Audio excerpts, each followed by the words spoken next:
What's going on, guys? 68 Charger here. Welcome back to the page. On this episode, I'm going to be installing some modern Challenger seats on my 68 Charger. Let me know if you have any questions, and as always, don't forget to hit that subscribe button. Thanks for watching, guys. Before starting the install, I did want to just show you the old Pro Carb low back bucket seats as far as comparison. They're essentially the same size as far as the bottom part goes, and as far as the top, they're really only about 2 to 3 inches taller without the headrest, of course. But with the Challenger, you can see it's right there. And then with the Pro Car ones, they're not that far off as far as side by side. The only real difference is that these have a lot of bolster support and they have a headrest. So before removing the seats and taking out the carpet and the console and everything, I did want to just kind of give you a side view of what it looks like. I was told by certain people that it was going to sit really high. I'm about 5'10", and I feel like I fit pretty comfortably in them. So getting in here and actually sitting down, I do have about maybe 2.5 inches to 3 inches of clearance. So anyway, let's go ahead and remove the seats and remove the carpet and the console, and then we can start bolting them on.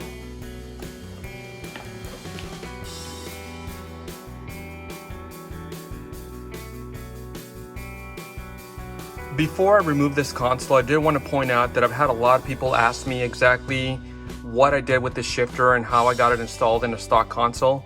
So as you can see, when I came across this top console plate, this one was already broken, and someone just gave it to me back in high school. So I've had it for about, I don't know, 24 years or so.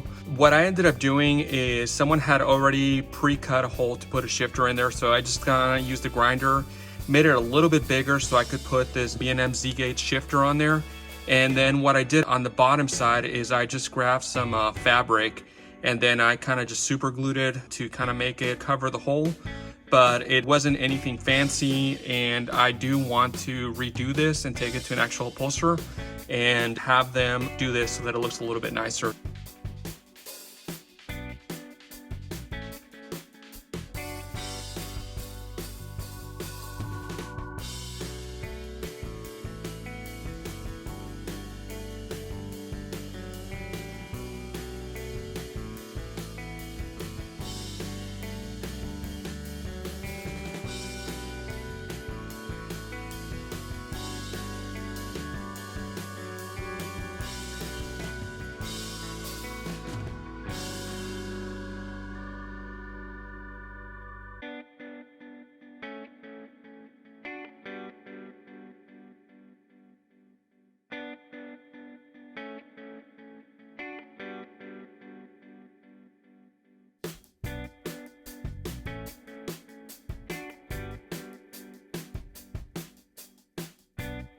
So I'm putting the console back in just so that I can have an idea on where I want to make the holes for the new seats. These original seats are a little bit smaller, so I'm gonna have to do holes that are 15.5 inch from front to back, and I believe 16.5 from side to side. So I'm about to put the seat back on, and then that way I can make a better measurement and a better idea on where I want it. I just pulled out my painless wiring kit manual. I do have about 4 wires that I never used that I'm gonna be able to use one of those to power up the seats. So what I'm gonna do is I kind of just measured and looked at the console, and what I'm gonna do is use the front existing hole from the original seats and kind of work my way out and make a hole right here. Once I get the 2 front holes situated, I'm gonna bolt on the seat, and then I'm gonna power it up to move it forward, and then at that point I'll know exactly where to drill the ones in the back.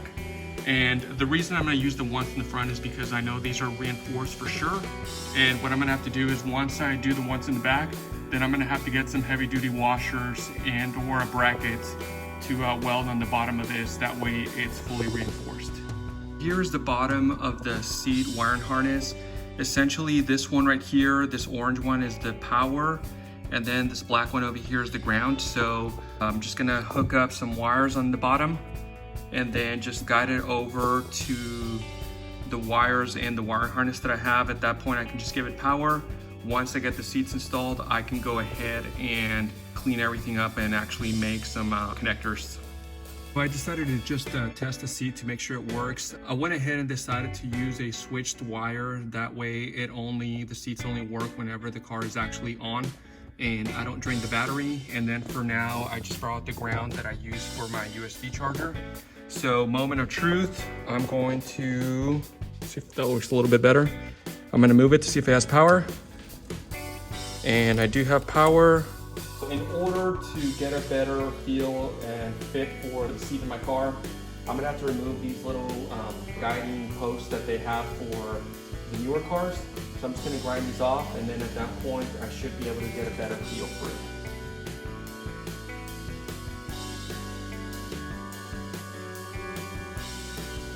So I went ahead and just removed the front carpet just to have a little bit more accuracy over here. And I was able to move the seat back. So what I'm gonna do now is just pretty much use this front bracket right here to decide where I'm gonna do the holes and then move it over to the front and I can do the back. But it seems to fit pretty flat right here. So let's go ahead and get started.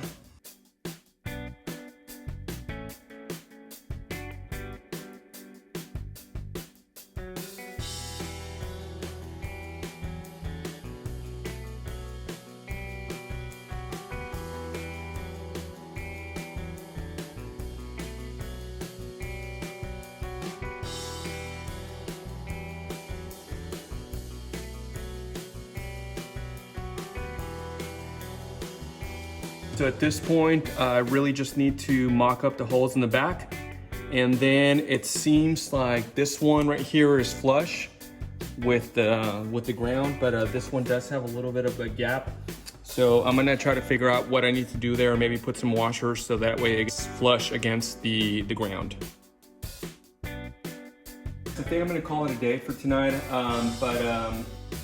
I pretty much was able to mock bolt the back of the seats, and the front ones are on there. So at this point, the car has full power, so I'm able to go forward, backwards, and then the lumbar support works as well. So I'm pretty excited about this. I can't wait to do the other side and then be able to start putting the carpet and everything back on. All right, guys, so I'll see you guys again tomorrow.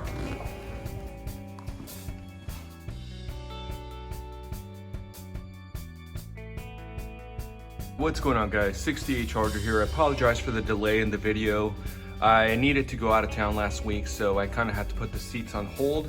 So anyway, the driver's side seat is on, it's bolted on. I'm really happy with it. Everything seems to be working. I'm gonna have to clean this up once I put everything back on. But now it's on to the passenger side seat. So what I'm gonna do is kind of follow the same hole patterns that I did on the driver's side. And then I can put the seat on, bolt it on. Once I'm happy with it, I'm going to go ahead and remove the seats, put the upholstery back on, and rock and roll. So thanks for watching, guys. Now that I have a better idea on how to bolt these on, as opposed to learning with the driver's side seat, the first thing that I'm gonna do is just grind these off.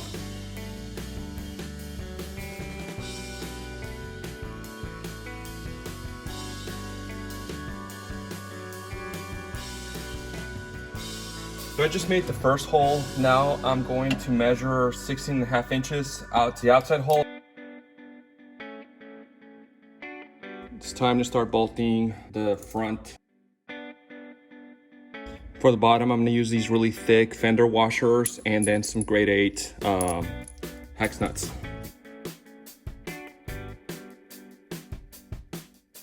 Front bolts are on. I can now move the seat forward. I was able to move the seat forward enough to make some guiding holes with my Sharpie. So at this point, I'm gonna remove the front seat. I'm pretty much running into the same issue that I ran into on the driver's side. So the outside holes, it's actually flat between the front and the back, and then on the front from side to side, it's also flat. However, it dips a little bit over here. And so what I ended up doing on the driver's side is I just used nuts. I know this is probably just a really quick fix, but eventually I'm gonna go back and remove the seats, and then I'm gonna weld in a bracket so that it's flat, and then also put a reinforcement bracket at the bottom. Right now on the bottom, I am using these fender washers that are pretty thick, and it really won't matter for the front ones because they're actually using the reinforced brackets that are welded on there. So anyway, guys, I'm gonna go ahead and get started on making this last hole. And then, just like I did with the other side, the bolt is gonna go through here. That way it's exactly flush. The bolts are in. It seems like it's gonna work out really well. I can get in here, then move it all the way back, all the way forward. And I have plenty of room. And it seems like it's gonna fit just right. All right, guys, so seats are in. They're bolted up. I still need to finish the wiring, but I was told that they were gonna sit too high, and as you can see, they are pretty freaking low and they look awesome. Yeah, just need to put the carpet back on and then finish up the wiring, but everything works.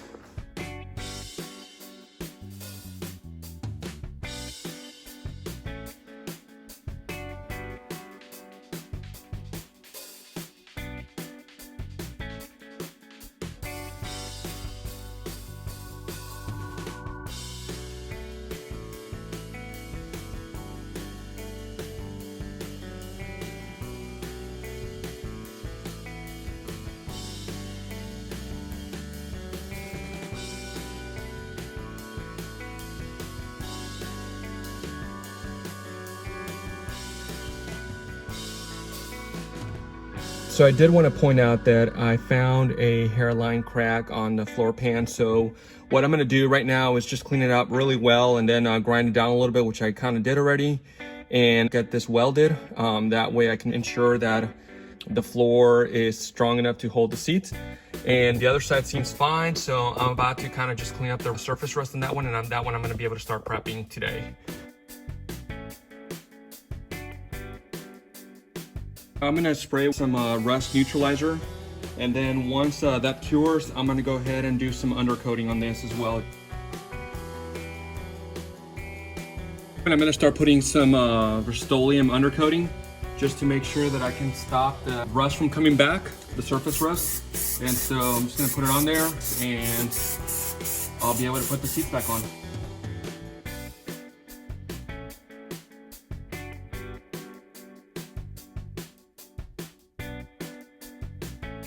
I just finished pretty much putting some undercoating on the floor pans, and like I mentioned earlier, I do have a crack right there, so I'm gonna have one of my buddies come over and he's gonna weld it together.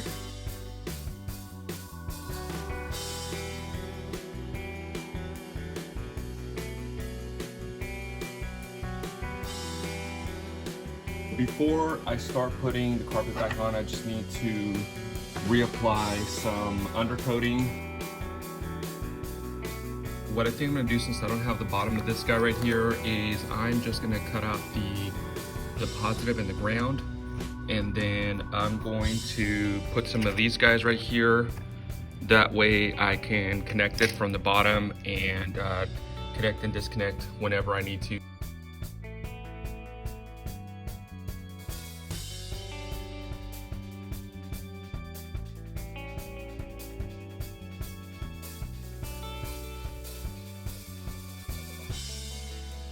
I'm gonna go ahead and just keep all these wires just because you never know when you're gonna need them in the future. So I'm gonna try to keep everything intact. And then for another video, I'm going to leave these out. These are for the heating pads for the heated seats.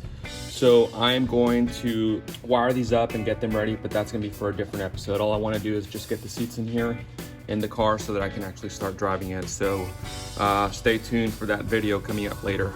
As far as hooking up these connectors, what I'm gonna do is I'm gonna use male and a female on different wires. That way, whenever I'm connecting them, I don't mess up and accidentally wire them the wrong way. In case I ever need to remove the seat, I'm going to just use black wires on the bottom end. That way they just kind of blend with the bottom of the car. Instead of using a red and a black, I'm just going to use black for everything. That way it's a little bit more hidden underneath the seat. The seat has power now, so the only thing I need to do is wire the car end of it, and then we can start putting these seats in.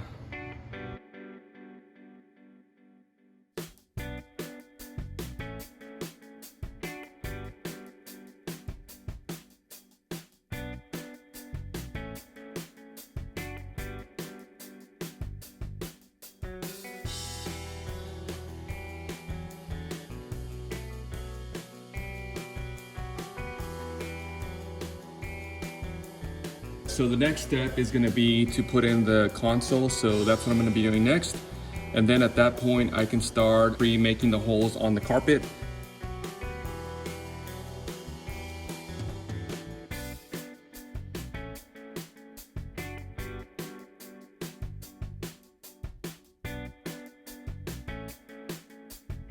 I'm going to put in the front ones in first, and then I'm going to roll the seat forward, and I'm going to do the ones in the back.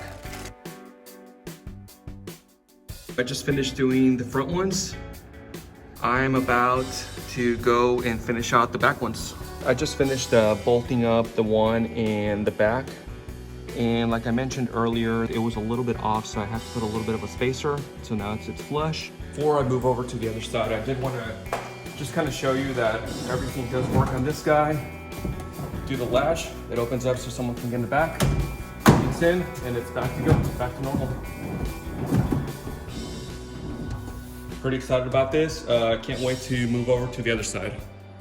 The next thing that I need to do is wrap this wire, which is an accessory switched wire left over from my painless wiring kit, that I'm gonna route over through the side and then just bring it out to the bottom. So I just finished rerouting that wire down through the side, and I made it come out right where it's gonna meet the seat. I ended up borrowing ground from the console. So that's ready to go. I'm getting ready to put in the ground connector. And like I mentioned before, for the ground, I decided to do a male connector. And then for the power, I'm gonna do a female connector. That way, if I ever take them off and put them back on, I won't mess up.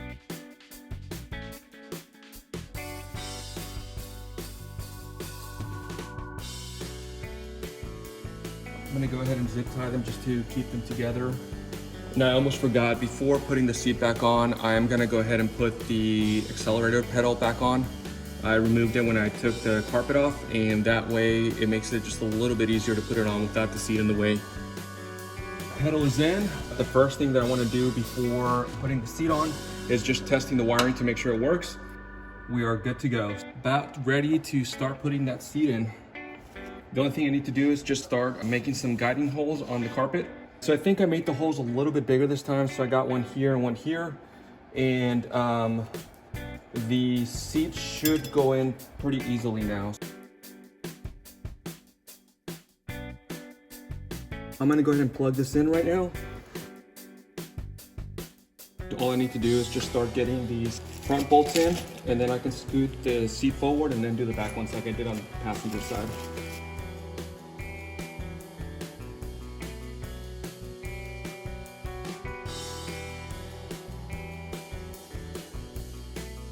I'm gonna do the exact same thing that I did to the other side, and I'm gonna use this nut as a spacer. That way, that side of the railing can go in flush. So there's the spacer. As you can see, it goes through all the way to the bottom. So at this point, I can put the back bolt on, and then we can start tightening everything. The back bolts are completely bolted on. So all that we need to do now is roll it back, and then I can tighten the ones in the front. All right guys, and there you have it. Seats are in, everything seems to be working. The only thing I need to do is just put in the railings and then the side panels on the side of the car.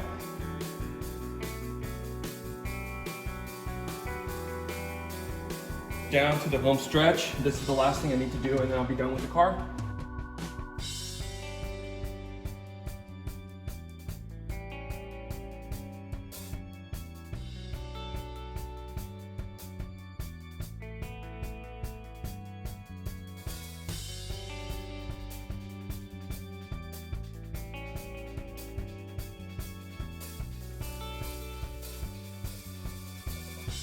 So here's the finished product. Both seats are in. They are super comfortable. Everything seems to be working just right. At this point, you can see that they are pretty freaking low. So really the only thing that really sticks out is the headrest, which is really awesome. I was gonna take it out for a test drive, but unfortunately that's not gonna be possible because we got a freaking winter storm here in Texas. So I'm not gonna be able to go out today. But anyway, guys, thanks for watching. And as always, don't forget to hit that subscribe button. Have a good one.